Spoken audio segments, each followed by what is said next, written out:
दोस्तों आज मैं आपके लिए अद्भुत पौराणिक कथा लेके आई हूँ शिव और सती का प्रेम। तो दोस्तों इस वीडियो को कीजिए लाइक, चैनल को सब्सक्राइब और कमेंट बॉक्स में अपनी राय जरूर लिखिए।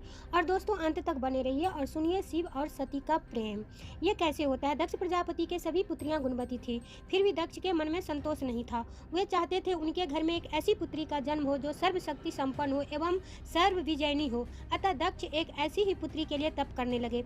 तप करते करते अधिक दिन बीत गए तो भगवती आद्या ने प्रकट होकर कहा, मैं तुम्हारे तप से प्रसन्न हूँ। तुम किस कारण तप कर रहे हो? दक्ष ने तप करने का कारण बताया तो माँ बोली, मैं स्वयं पुत्र रूप में तुम्हारे यहाँ जन्म धारण करूंगी। मेरा नाम होगा सती। तो दोस्तों वीडियो को लाइक जरूर कीजिएगा और अंत तक बने रहिएगा।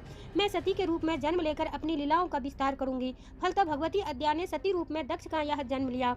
सती दक्ष की सभी पुत्रियों में सबसे अलौकिक थी। सती ने बाल्यावस्था में ही कई ऐसे अलौकिक आश्चर्यचकित करने वाले कार्य कर दिखाए थे जिन्हें देखकर स्वयं दक्ष को भी विषमता होती रहती थी।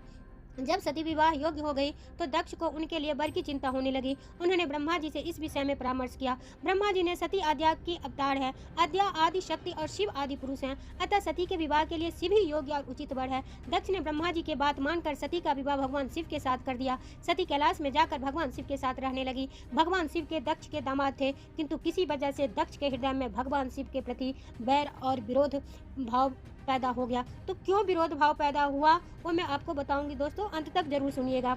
एक बार देवलोक में ब्रह्मा ने धर्म के निरूपण के लिए एक सभा का आयोजन किया था। सभी बड़े बड़े देवता सभा में एकत्र हुए। भगवान शिव भी इस सभा में बैठे थे। सभा मंडल में दक्ष का आगमन हुआ। दक्ष के आगमन पर सभी देवता उठकर खड़े हो गए, पर भगवान शिव खड़े नहीं हुए। उन्होंने दक्ष को प्रणाम भी नहीं किया। फलतः दक्ष ने अपमान का अनुभव किया। केवल यही नहीं, उनके हृदय में भगवान शिव के प्रति ईर्ष्या की आग जल उठी। वे उनसे बदला लेने के समय और अवसर की प्रतीक्षा करने लगे। एक बार सती और शिव कैलाश पर्वत पर बैठे हुए परस्पर वार्तालाप कर रहे थे। उसी समय आकाश मार्ग से कई विमान कनखल की ओर जाते हुए दिखाई पड़े। सती ने उन विमानों को देखकर भगवान शिव ने पूछा, प्रभु ये सभी विमान किसके हैं और कहाँ जा रहे हैं? भगवान शंकर ने उत्तर दिया, आपके पिता ने बड़े यज्ञ का आयोजन किया है। समस्त देवता और देवगणाएं इन विमानों में बैठकर उसी यज्ञ में सम्मिलित होने के लिए जा रहे हैं। इस पर सती ने दूसरा प्रश्न किया, क्या मेरे पिता ने आपको यज्ञ में सम्मिलित होने के लिए नहीं बुलाया? भगवान शंकर ने उत्तर दिया, आपके पिता मुझसे बैर रखते हैं, फिर वह मुझे क्यों बुलाने लगे? सती मन ही मन सोचने लगी। फिर बोली, यज्ञ के इस अवसर पर अवश्य मेरी सभी बहनें आएंगी। उनसे मिले हुए बहुत दिन हो गए। यदि आपकी अनुमति हो तो मैं भी अपने पिता के घर जाना चाहती हूँ। यज्ञ में सम्मिलित हो लूंगी और बहनों से भी मिलने का सुअवसर मिलेगा। भगवान शिव ने उत्तर दिया, इस समय वहां जाना उचित नहीं होगा। आपके पिता मुझसे बैर रखते हैं, हो सकता है वे आपका भी अपमान करें। बिना बुलाए किसी के घर जाना उचित नहीं होता है। इस पर सती ने प्रश्न किया, ऐसा क्यों? भगवान शिव ने उत्तर दिया, विवाहिता लड़की को बिना बुलाए पिता के घर नहीं जाना चाहिए, क्योंकि विवाह हो जाने पर लड़की अपने पति की हो जाती है। पिता के घर से उसका संबंध टूट जाता है। लेकिन सती पिहर जाने के लिए हट करती रही, अपनी बात बात दोहराती रही। इनकी इच्छा देखकर भगवान शिव ने पियर जाने की अनुमति दे दी। उनके साथ अपना एक गण भी साथ में भेज दिया और उस गण में नाम वीरभद्र था। सती वीरभद्र के साथ अपने पिता के घर गई। घर में सती से किसी ने भी प्रेम पूर्वक वार्तालाप नहीं किया। दक्ष ने उन्हें देखकर कहा, तुम क्या मेरा अपमान करने आई हो? अपनी बहनों को तो देखो, वे किस प्रकार भांति भांति के अलंकार और सुंदर वस्त्रों से सुसज्जित है।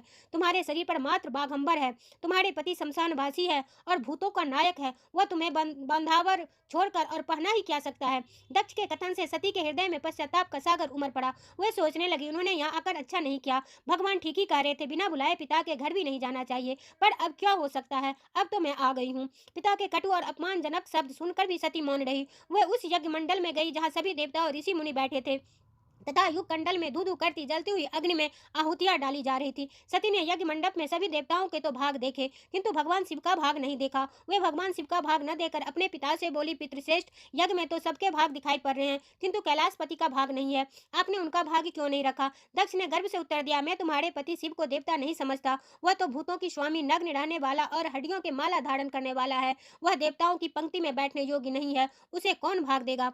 सती के नेत्र लाल हो उठे। उनका मुखमंडल प्रलय की सूर्य की भांति तेजो तृप्त हो उठा। उन्होंने पीड़ा से तिलमिलाते हुए कहा, ओह, मैं इन शब्दों को कैसे सुन रही हूँ? मुझे धिक्कार है। देवताओं, तुम्हें भी धिक्कार है। तुम भी उन कैलाशपति के लिए उन शब्दों को कैसे सुन रहे हो जो मंगल के प्रतीक है और जो क्षण मात्र में संपूर्ण सृष्टि को नष्ट करने की शक्ति रखती है। वे मेरे स्वामी है। नारी के लिए उसका पति ही स्वर्ग होता है। जो नारी अपने पति के लिए अपमानजनक शब्दों को सुनती है उसे नरक में जाना पड़ता है। पृथ्वी सुनो, आकाश सुनो और देवताओं तुम भी सुनो। मेरे पिता ने मेरे स्वामी का अपमान किया है। मैं अब एक क्षण भी जीवित रहना नहीं चाहती। सती अपने कथन को समाप्त करते हुए यज्ञ के कुंडल में कूद पड़ी। जलती हुई आहुतियों के साथ उनका शरीर भी जलने लगा। यज्ञ मंडप में खलबली पैदा हो गई, हाहाकार मच गया। देवता उठकर खड़े हो गए, वीरभद्र क्रोध से कांप उठे। वे उछल उछल कर यज्ञ का विध्वंस करने लगे। यज्ञ मंडप में भगदड़ मच गई। देवता और ऋषि मुनि भाग खड़े हुए। वीरभद्र ने देखते ही देखते दक्ष का मस्तक काट कर फेंक दिया। समाचार भगवान शिव के कानों में भी पड़ा। वे प्रचंड आंधी की भांति कनखल जा पहुंचे। सती के जले हुए शरीर को देखकर भगवान शिव ने अपने आप को भूल गए। सती के प्रेम और उनकी भक्ति ने शंकर के मन को व्याकुल कर दिया। उन शंकर के मन को व्याकुल कर दिया जिन्होंने काम पर भी विजय प्राप्त की थी और जो सारी सृष्टि को नष्ट करने की क्षमता रखते थे। वे सती के प्रेम में खो गए, बेसुध हो गए। भगवान शिव ने उन्मत्त की भांति सती के जले हुए शरीर को कंधे पर रख लिया। वे सभी दिशाओं में भ्रमण करने लगे। शिव और सती के इस अलौकिक प्रेम को देखकर पृथ्वी रुक गई, हवा रुक गई, जल का प्रवाह ठहर गया और रुक गई देवताओं की सांसें। सृष्टि व्याकुल हो उठी। सृष्टि के प्राणी पुकारने लगे, त्राहिमाम त्राहिमाम। भयानक संकट उपस्थित देखकर सृष्टि के पालक भगवान विष्णु आगे बढ़े। वे भगवान शिव की बेसुधी में अपने चक्र से सती के एक एक अंग को काट काट कर गिराने लगे। धरती पर 51 स्थानों में सती का अंग कट कट कर गिरे। जब सती के सारे अंग कट कर गिर गए तो भगवान शिव पुनः अपने आप में आए। जब वे अपने आप में आए तो पुनः सृष्टि के सारे कार्य चलने लगे। तो दोस्तों, धरती पर जिन 51 स्थानों में सती के अंग कट कट कर गिरे हैं, वही स्थान आज शक्तिपीठ माने जाते हैं। आज भी उन स्थानों में सती का पूजन होता है, उपासना होती है।